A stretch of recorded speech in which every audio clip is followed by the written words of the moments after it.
And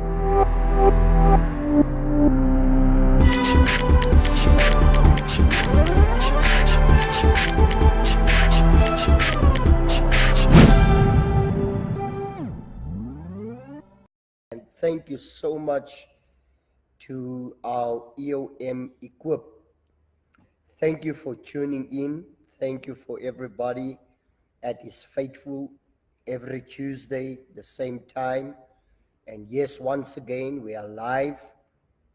We completed the topic on prayer, the importance of prayer, and now we on the results of fasting.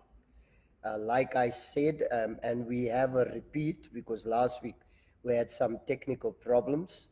So we do want to apologize for what happened last week. But trust me that this week we up and running, and I firmly believe that God is going to bless us. I'm on this, the results of fasting. So I'm not going to waste much time, but thank you once again for tuning in. I firmly believe when it comes to prayer and fasting, you can't really remove the two from it. They go hand in glove with one another. And there's quite a few things that I would love to first share concerning what I think fasting is all about and what fasting is not. So please bear with me once again that I want to make this clear. It's not basically, it's my perspective on what I think fasting is all about, and what I think the scripture reference is concerning fasting.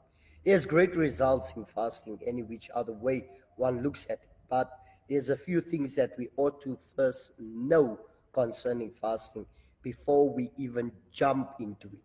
So allow me then to start off with today's subject, the results of fasting. Let's start by asking, what is fasting? What is fasting? According to the Oxford Dictionary, and it gives a perspective of what fasting is. It's abstain from all kinds of food and drink.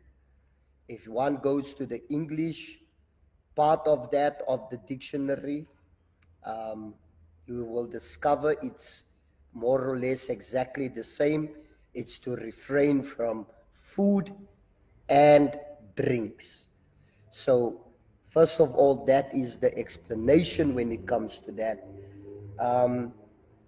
So, number one is to abstain from food.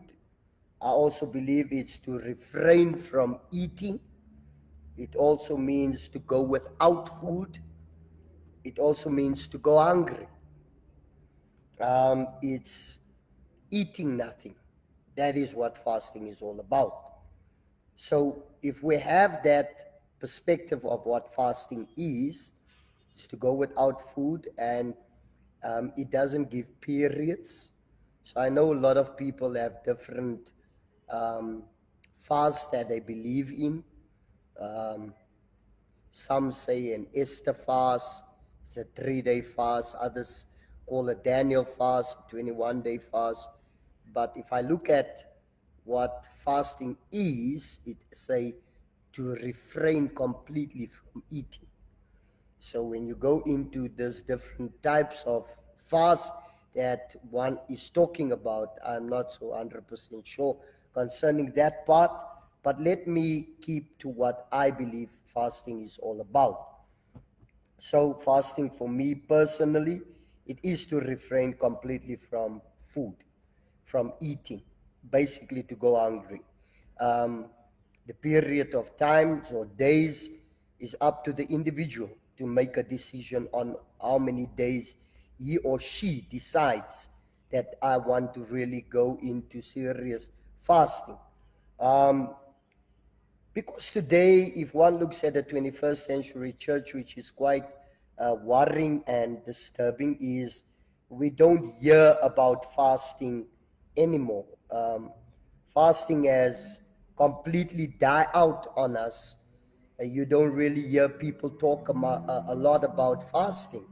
These days, we don't really hear even it been mentioned from our pulpits that we seriously need to go into seeking the face of God, going into fasting, and so on. I need to just make a statement. Fasting is not easy. It's not fun to fast. With all due respect to everybody out there that's busy listening to me, it's not easy, and it's also not really fun to fast. But there is something about fasting. As much as we say it's not fun to fast, it is powerful. Fasting is powerful. You will find that your faith will just explode within you. It brings you so close to God. It makes you so sensitive towards the mouth of God and understanding. Your ear becomes sensitive when it comes to really giving yourself over to fasting. Not that I'm saying, that yes, you can do it. It's fun. It's nice. No, fasting for me personally must become part of your lifestyle, or to be there as your walk with God, as your Christian belief in God. There has to come a time in your life where God draws you away and you've got to get into some serious fasting. But let me not touch there for now. Let me just explain still further on. Fast is not for the strong, it's for the weak. I'm going to say again, fasting is not for the strong, fasting is for the weak. So when you are weak in certain areas of your life, you desperately need some fasting in your life. If there are certain things that you cannot conquer, if you're strong, I don't see the sense. If you are strong, why do you fast? But fasting is for those that are really in need, in desperate need to hear from God. So that's my personal viewpoint concerning why I should enter into a fast. That is of importance to me as an individual. I've got to get into fasting because I'm weak, or I've got a struggle, I've got a problem, I've got the situation, I've got the condition. Somebody might be dying, somebody might be extremely sick that is very close to me. It gives me an opportunity to really go into strong fasting, trying to hear from God, because fasting offers, don't forget, our topic is the results of fasting. So there is results in fasting. And we're going to have a look at that. We're going to have a look at this. This is going to become extremely interesting. So my personal viewpoint is, it's not for the strong. It's for those that are weak. It's for those that really want to hear from God. Fasting is for the frail. That's my personal viewpoint. Fasting is for the ordinary, that knows they really need God in their life. That's what I believe. It's for the ordinary, somebody that really wants to go higher in God. They really want to hear from God. They desire God like never before. For those people that are just normal, ordinary man and woman of God that really wants God to use them, and you want to see the function of the gifts of God operate in your life, that's the time where you ought to jump into a place called fasting, because there's results that will be offered out of your sacrifice of fasting. Fasting is not to manipulate. I want to get this very straight and very clear. Fasting is not to manipulate God. God, I need to just come in here, and I know a lot of people will maybe differ with me, but this is once again my perspective. I want to make this very clear to you. I don't believe that fasting, if you want the blessings of God, you don't have to go fast for the blessings. Blessings is given. That's grace be bestowed upon us. God will bless me in spite of me going into a fast or not. That's my personal viewpoint. I don't believe you can manipulate God by wanting and seeking now that you want your Mercedes now. Now you go into a fast of so many days, and after that, fasting is not manipulation. I must get this clear. Don't manipulate God when it comes to fasting, because many people wants to manipulate and they want to twist the arm of God and they think that's the way. I mean, I've been going hungry for so many days and now I want to see the result. You cannot manipulate God. God will bless you in spite of. He will still come through for you in spite of. A normal simple prayer can change the heart of God in your simplicity and understanding. If I ask anything in the name of the Father, that He will do for me. There's a difference. There's a big difference. But many a times I think as believers, we have this one thing in us that we think we can manipulate God by the amount of days that we have gone into fast. Some I know of many people that went for 40 days and 40 nights, and if you look at the results after that, there will be results. For sure, there will be results. But sometimes the motives are wrong because you go in with manipulation. And other people in their 40 days that they pursued, some have died coming out of 40 days. You got to understand it's got nothing to do with manipulation. It must be something that's dear to your heart. It's something that you want to do because you understand you are frail, you are weak, you need a victory, you want God's results out of your fast. So that's a time when you go into serious prayer and fasting before the Father, right? So it's not manipulation. You never earn blessings of God. That's simply what I said to you earlier on. It's the grace of God. Fasting gets you ready for God's answer. So for me personally, fasting gets me ready for God's answer. I know the answer is on its way, it's coming. So in my fast, I know there will be results. It will be definite, it will be clear. God will not go back on his word.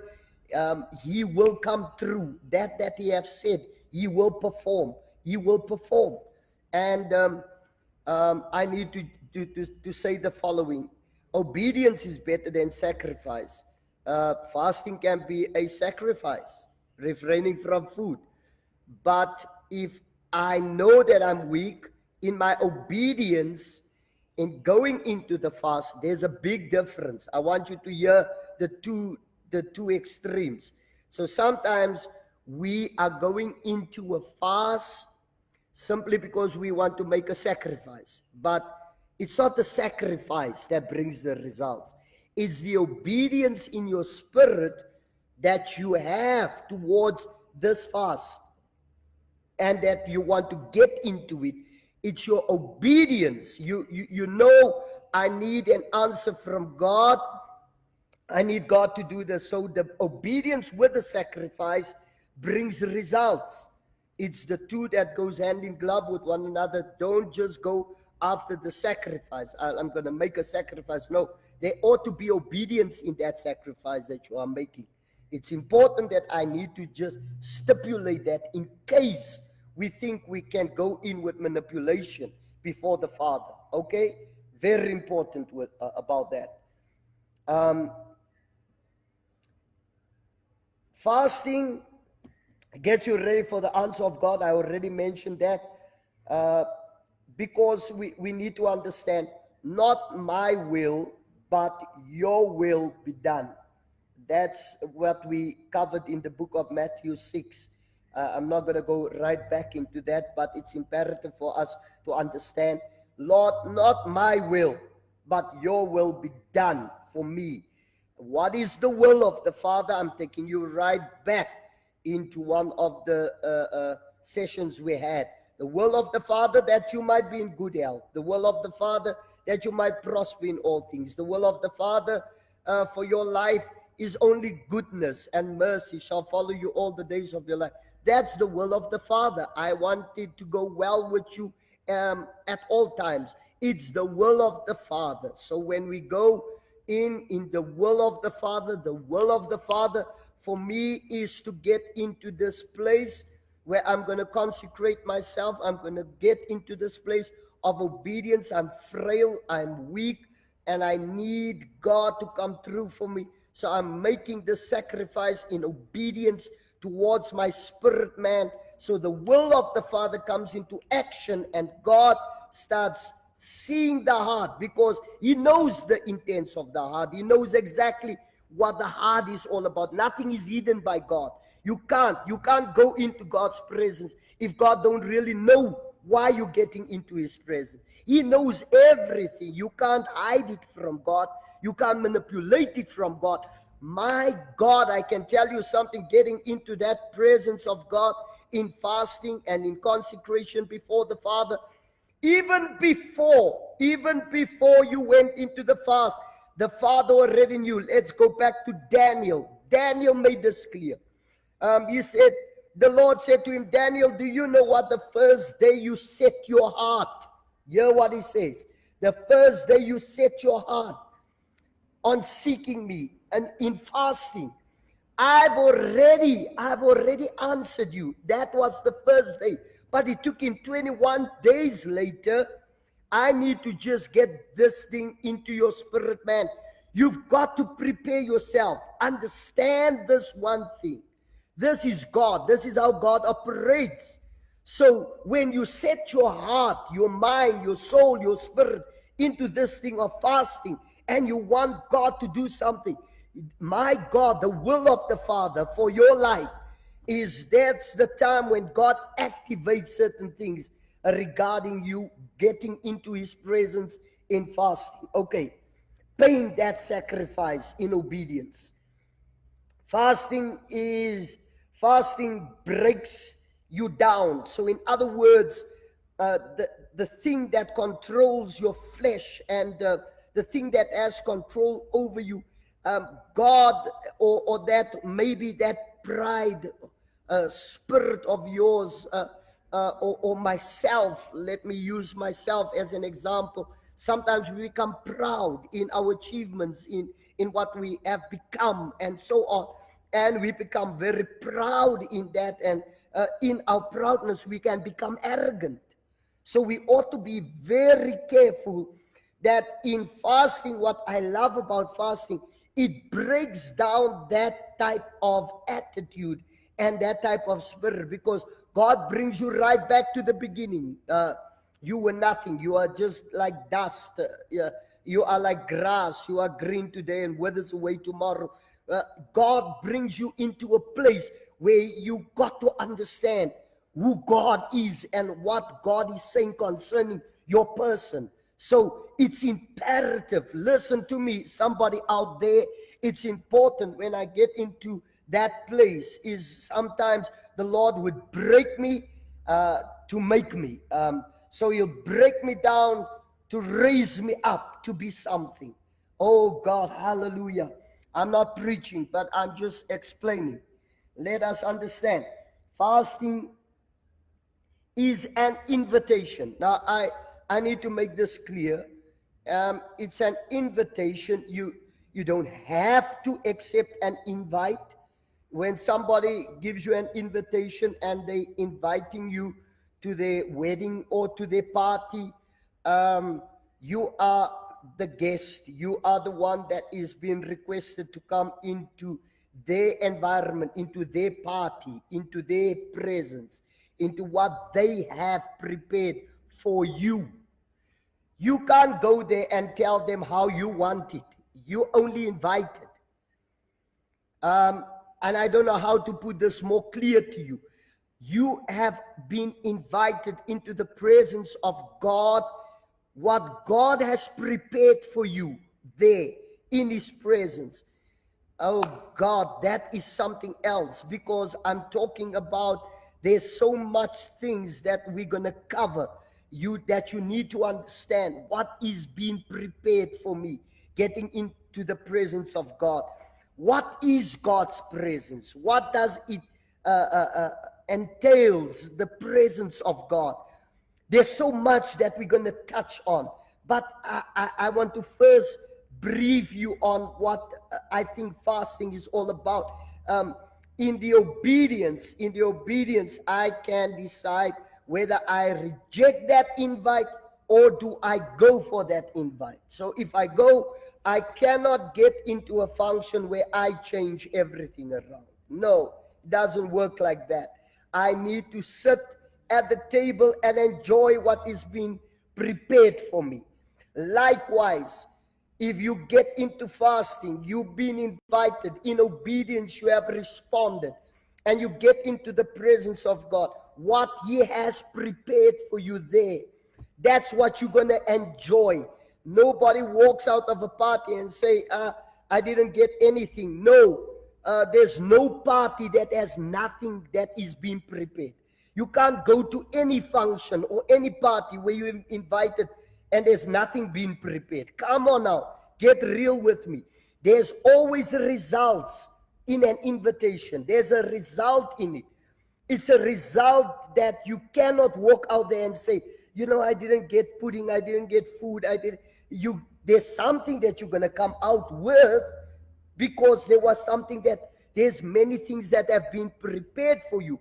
And I came to tell you something more than a 5-course meal is being prepared for you when you get into the presence of God and you have accepted the invitation and you walk into that presence of God. My God, something's about to happen. But let me not go there, because we're still going to cover a lot on those type of things. Fasting is humbling yourself before God. It's to come in total humbleness. Lord, I humble myself. I think I've explained that thoroughly, that it's imperative. He that humbles himself shall be exalted. You need to understand, in the presence of God, exaltation takes place. You can never walk out of a fast and you have not been exalted. You can never come into a fast, because the minute you come in with humbleness before the Father, knowing that He's in control, this is His presence. He's the one that invited me into His presence. The minute you come to that place of humbling yourself into the very presence of God, that humbleness must bring exaltation to you. So I need to just challenge somebody out there. There must be elevation in humbleness. There must be exaltation in humbleness.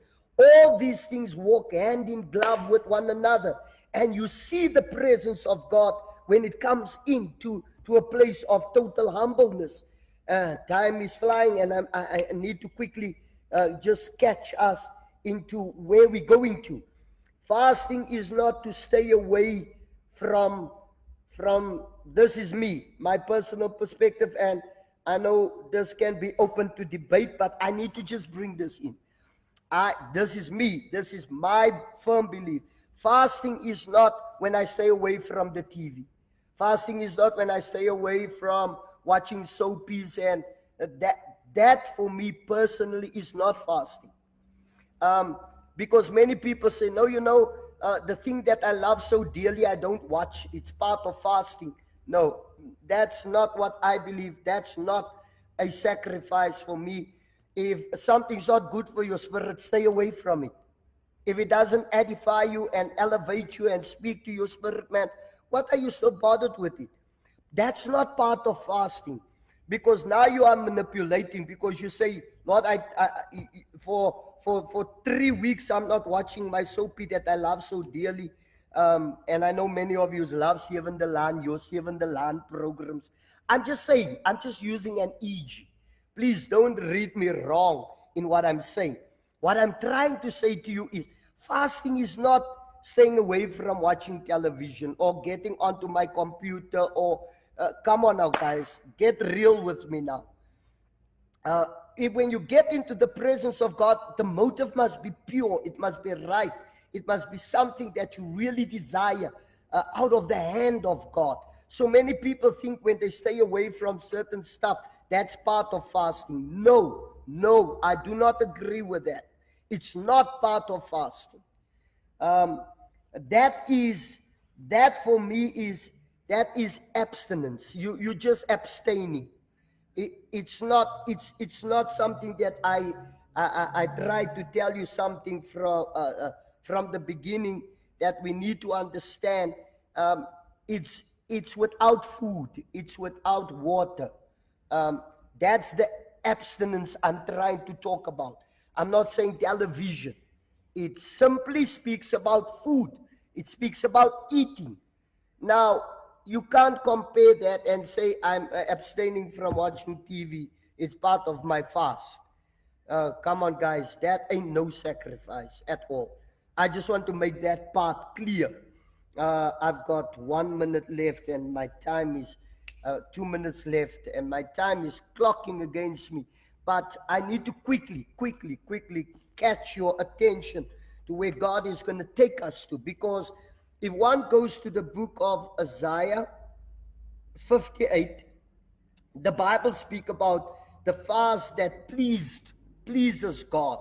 But I love how he starts off with Isaiah 58, because he say, cry aloud, spare not, lift up your voice like a trumpet, tell my people their transgressions, and the house of Jacob their sins. I just want to pause there. It's imperative you got to hear what he's saying. It brings reference to sin. It brings reference to sin. And he said, yet they seek me daily and delight to know my ways, as a nation that did righteousness and did not forsake the ordinances of their God. They ask of me the ordinance of justice. They take delight in approaching God. Listen to what he say. They take delight in approaching God. Why have we fasted? They say, and you have not seen. Why have we afflicted our soul and you take no notice? There's question marks by all those things. Many people also, if one goes and you read further on, because he speaks about in sack and ash, um, and many people, I do understand, do not believe in those type of things, and you say that's a reference to the Old Testament. I don't have to do it in the New and all that things. But if you go next to it, you will also see it brings a question mark. It doesn't say it's wrong. It's got no reflection to that, but I'm just trying to bring your attention to that. What he's basically trying to say, what is the motive behind it? That's why there's a question mark by every single one of them. In fact, the day of your fast, you find pleasure and exploit all your laborers. Indeed, you fast for strife and debate. Listen to what the scriptures say. And to strike with the fist of wickedness. Listen, you will not fast. You will not fast as you do this day, to make your voice heard on high. Is it the fast that I have chosen, a day for a man to afflict his soul? Is it to bow down his head like a bulrush, and to spread out sackcloth and ashes? Would you call this a fast and an acceptable day to the Lord? This is not the fast that I have chosen. Listen to what God is saying. So once again, I'm coming back to what I just told you now. There's certain things that we think we're doing right because we think it's a sacrifice by abstaining and staying away from television and doing this, that, and yeah, the scripture makes it clear. Is that fast? So my time is up. Caught up with me. Next week, same place, same time, we jumping into the results of fasting. God bless you. See you next week. Amen.